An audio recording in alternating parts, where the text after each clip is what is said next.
بسم الله الرحمن الرحيم. الحمد لله رب العالمين، والصلاة والسلام على تمان والأكملان على أشرف الأنبياء وإمام المرسلين نبينا وحبيبنا محمد وعلى آله وصحبه أجمعين ومن تبعهم بإحسان إلى يوم الدين وبعد. بینندگان عزیز و گرامی، سلام الله علیکم و رحمته و برکاته. باز هم با قسمت جدید برنامه گناهان کبیره خدمت شما عزیزان و سروران هستم. البته در این قسمت میخوایم در مورد گناه دیگری از گناهان بزرگ صحبت کنیم. اگر فراموش نکرده باشید، ما در قسمت گذشته در مورد قضاوت نادرست و قاضی هایی که ظلم میکنند، جور میکنند، به حق فیصله نمیکنند صحبت کردیم. آنجا گفتیم عموما قاضی ها وقتی که در محکمه ها فیصله میکنند، فیصله به ناحق به خاطر چند سبب میکنند. عمده‌ترین عامل این است که پول میگیرن از یک طرف قضیه. دو نفر با هم ادعا دارن روی یک چیزی، نزاع دارن روی یک امری، روی یک ملکیتی، روی یک زمینی، روی یک مالی، روی هر چیزی که باشه. قاضی از یکی از طرفین پول دریافت میکنه، رشوت میگیره و قضاوت ناعادلانه میکرد. پس در این قسمت میخوایم در مورد رشوت گرفتن صحبت بکنیم که رشوت گرفتن یکی از گناهان بزرگ است. به خاطر چی از گناهان بزرگ است؟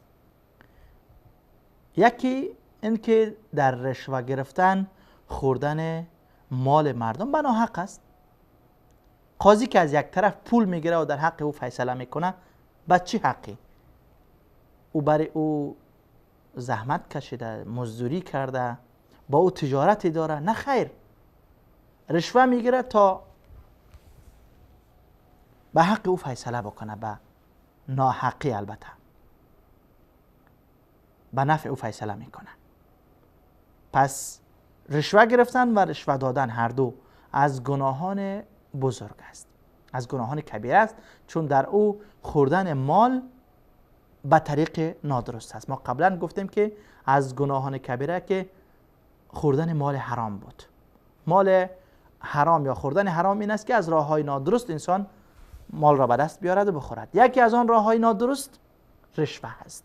ما این را مستقل در موردش به خاطر صحبت میکنیم که موضوع مهمی است. خیلی ها به این مبتلا هستند، دچار هستند. الله متعال میفرماید: اعوذ بالله من الشیطان الرجیم ولا تأكلوا اموالکم بینکم بالباطل.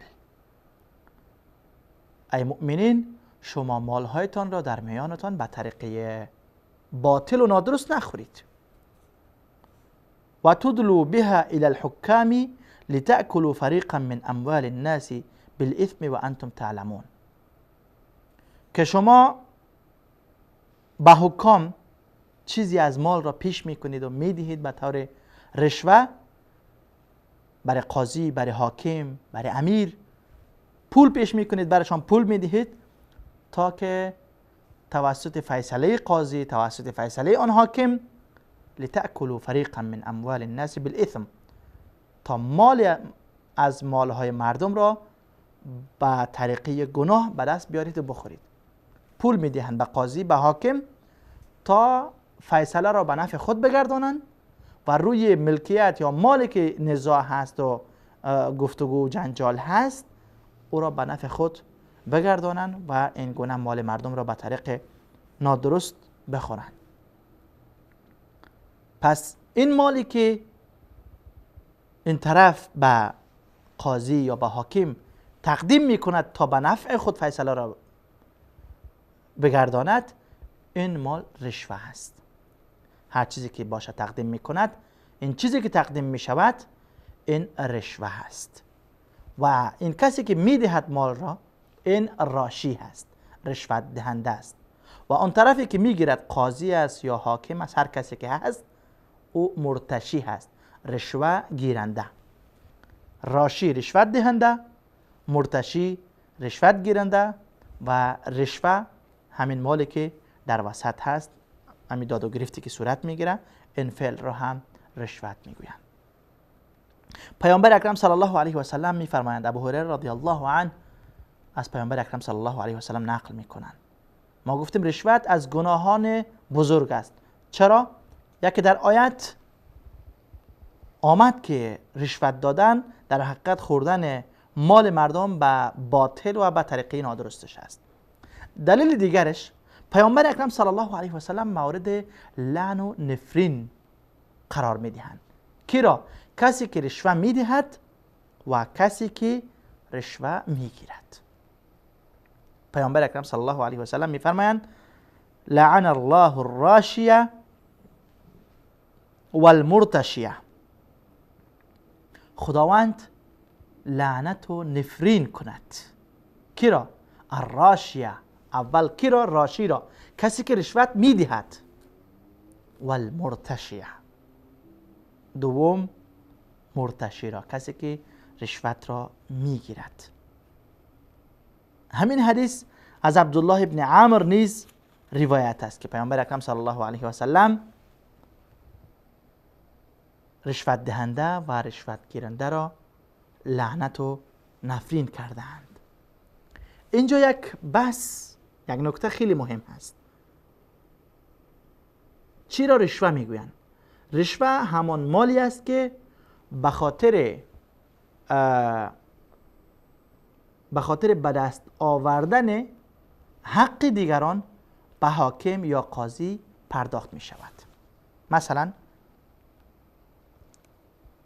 دو نفر با هم دعوا دارند روی یک زمین، درست است؟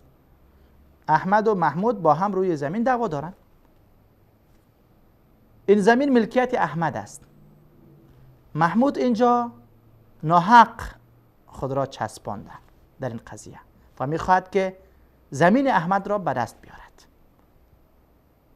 احمد اسناد و مدارک دارد که زمین مالی اوست.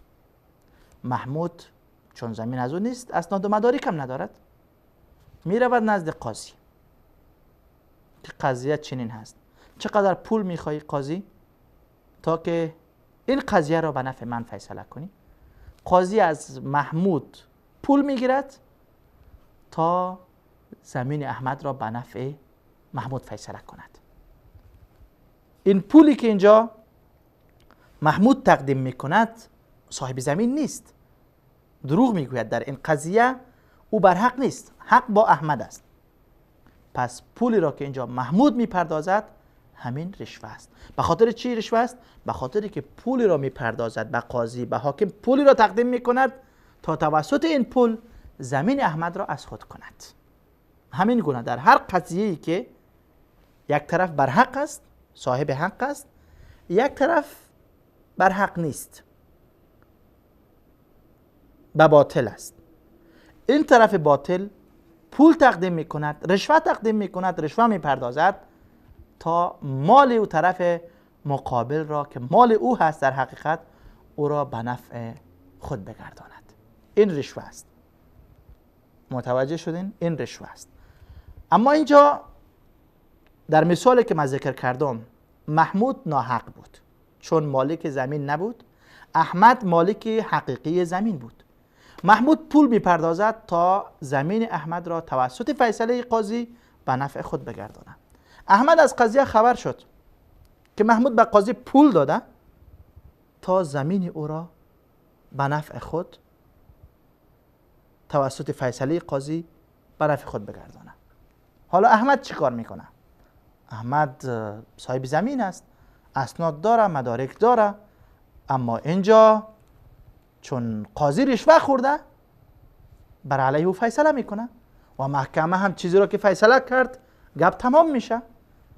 احمد اینجا مجبور است، احمد هم اینجا مجبور میشه که به خاطر تثبیت حق خود که زمین حق او است، ملک او است، تا که همین حق و زمینش از دست نروه، او هم میرود پیش قاضی، میگوید قاضی صاحب درست است که از محمود اینقدر پول گرفتی و میخوای که زمین را برای او فیصله بکنی، من مالک زمین هستم، یا اسناد و مدارک من، و من میفهمم که تو پول گرفته به نفع او فیصله به نفع من فیصله نمیکنی با این اسناد و مدارک، پس من هم برای تو پول تقدیم میکنم. چیزی پول میخوای برای تو پول میتم، زمین من از من نگی، به محمود نتی.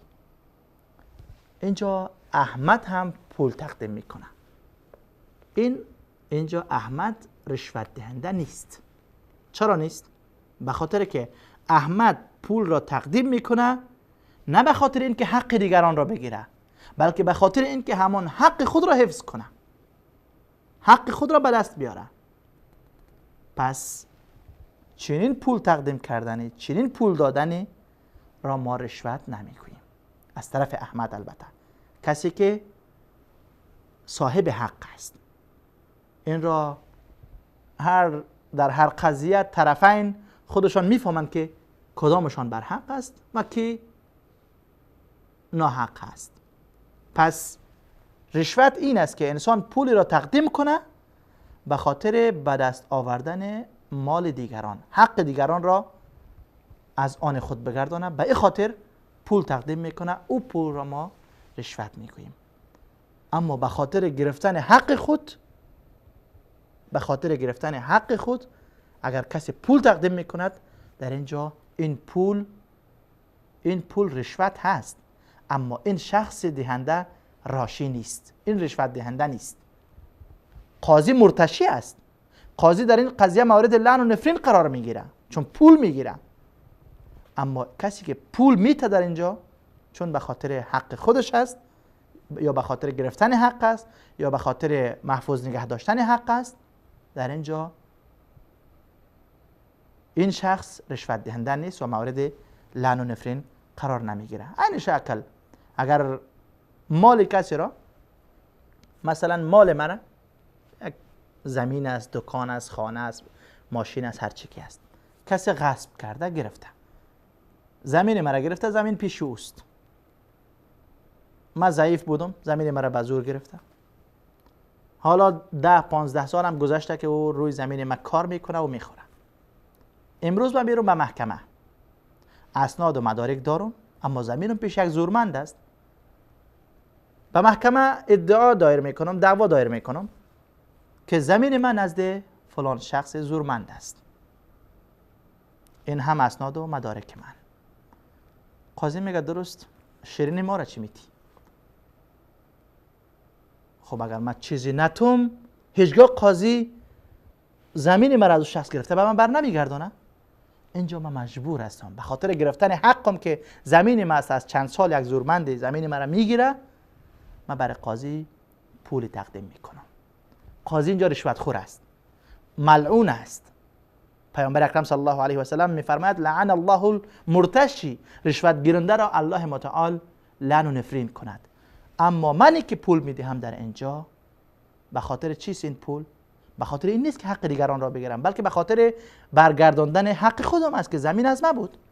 این پولی که من میتم، من مورد لعن و نفرین قرار نمیگیرم.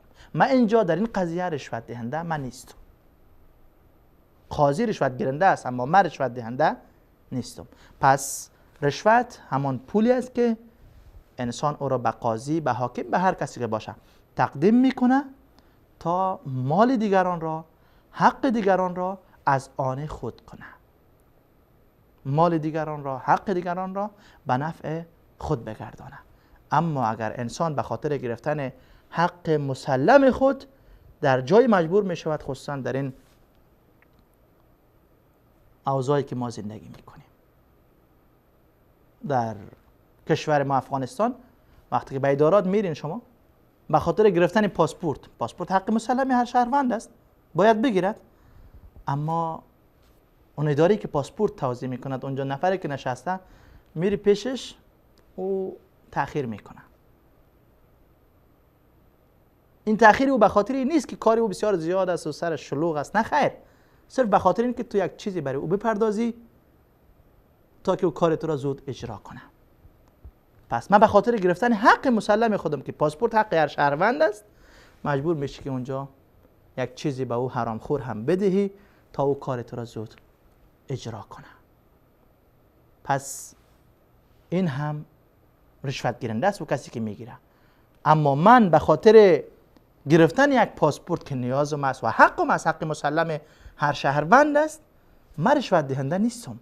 اما کسی که میگیره او رشوت دهنده، رشوت گیرنده و ملعون است. پیامبر اکرم صلی الله علیه و سلم او را ملعون گفته است و لعنت فرستاده است بر او. بعضی وقت یک کسی دیگه هم در میان می باشن. شما میرین به یک جای نزد یک قاضی، خب قاضی مستقیم نمیتونه با شما حرف بزنه که پول بتی و پول بگیر در قضای رشوت و این چیزا. یک کسی دیگه رو در بیرون گذاشتن، بیرون دروازه ها. در این دوایر حکومتی کسانی که رفته باشن حتما با این انسان ها هم سر میخورن. اونجا میری کارت بند است در یک اداره، پشت دروازه زیاد هستن تعدادی. میای یکی برادر سلام میکنه با تو، چه مشکل داری؟ فلان مشکل دارم، پاسپورت میخوام بگیرم یا یک مدرک دیگه میخوام بگیرم، یک قضیه دیگه است. والله کار تو بسیار مشکل است، اگر میخوای من کمک میکنم. خب چی کمک میکنی؟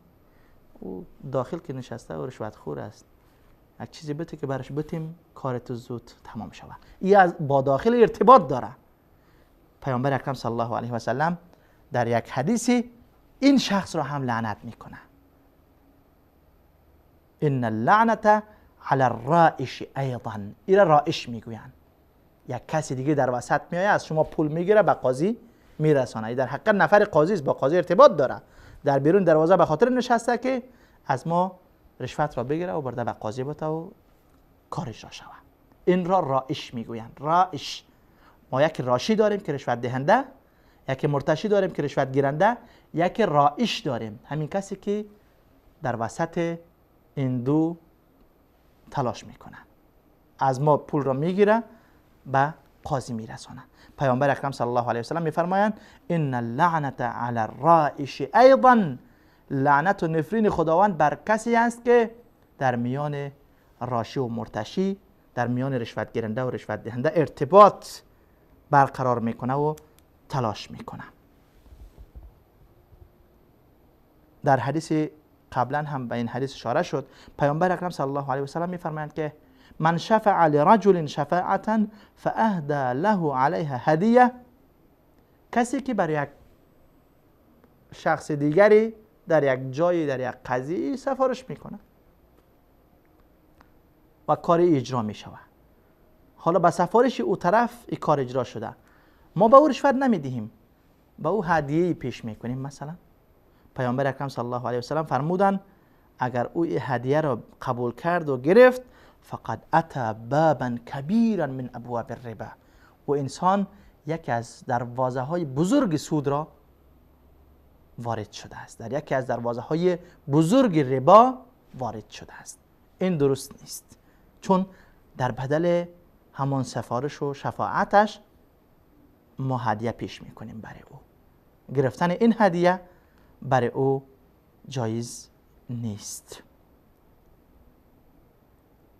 از امام اوزاعی رحمه الله داستان نقل می شود که با این داستان این قسمت را تمام می کنیم.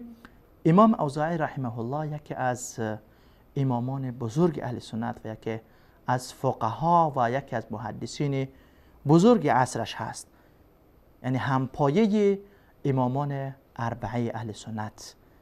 مذهب مستقل داشتن امام اوزاعی رحمه الله، مثل مذهب امام ابو حنیفه رحمه الله، مثل مذهب امام مالک، امام شافعی و امام احمد بن حنبل. یکی از علمای بزرگی بودن. در بیروت زندگی میکردن. یک روز یک مرد نصرانی میآید نزد امام اوزاعی رحمه الله و برش میگوید که والی شهر بعلبک کی میآید؟ نصرانی. مرد نصرانی نزد امام اوزاعی آمد و گفت والی شهر بعلبک بر من ظلم کرده است. من میخوام که تو یک نامی بنویسی، شفاعتی بکنی در حق من که او بر من ظلم نکند و تخفیف بکند. و یک خم، یک ظرف از عسل را هم آورده بود که این عسل هم مال شما، هدیه از طرف من. امام اوزاعی رحمه الله فرمودند که آیا میخوای که با والی بعلبک نامه نوشته بکنم در حق تو شفاعت بکنم، یا اینکه هدیه‌ات را قبول کنم، یک کار را میکنم. اگر برای من هدیه آورده، هدیه‌ت قبول میکنم و خداحافظ. اگر میخوای که به اون نامه بنویسم، پس این هدیه‌ت را پس ببر. او بیچاره مرد نصرانی مجبور بود که باید نامه میبرد که از غم والی خلاص میشد. گفت ای امام، این رو من هدیه آوردم برای شما، در ارتباط با اون نیست. امام گفت نه خیر، یک کار را میکنم، یا هدیه‌ت را قبول میکنم یا نامه مینویسم و سفارش میکنم. مرد نصرانی گفت خب درست است، سفارش بکنید. امام نامه نوشت به والی بعلبک که در حق این مرد نصرانی ظلم نشوه و در قبال جزیه که از او گرفته می شود باید تخفیف شود. این مرد نصرانی نامه را گرفت و اون ظرفی که عسل آورده بود و عسلش را هم با خودش برد نزد آن والی شهر بعلبک. وقتی که والی بعلبک کتاب امام اوزاعی و نامه امام اوزاعی را دید، فوراً در حق این نصرانی تخفیف کرد و 30 درهم از جزیه او را معاف کرد. پس این بزرگان به ما یاد دادند که وقتی که با کسی خدمت میکنیم، سفارش میکنیم، در جای کمکش میکنیم، در بدل این سفارش و این کمک حتی او اگر هدیه هم پیش میکنه نباید بگیریم، چون این شبهه است، محل شبهه است. و همین خاطر امام اوزاعی رحمه الله از پذیرفتن این عسل معذرت خواست و قبول نکردند. امیدوار هستم که مستفید شده باشید و کسانی که به این گناه، به گناه رشوت گرفتن و رشوت دادن آغشته هستند، مبتلا هستند، الله آنها را هدایت و توفیق نصیب بکنه که از این عمل دست بردارند، به اولادهایشان، به فامیلشان مال حرام را تغذیه نکنند، مال حرام را نخورانند. تا قسمت بعدی که باز هم با یک کبیری از کبایر خدمتتان برمیگردم. همه شما عزیزان را به خداوند یک تا و یگانه میسپارم. الله یار و مددگارتان. السلام علیکم و رحمت الله و برکاته.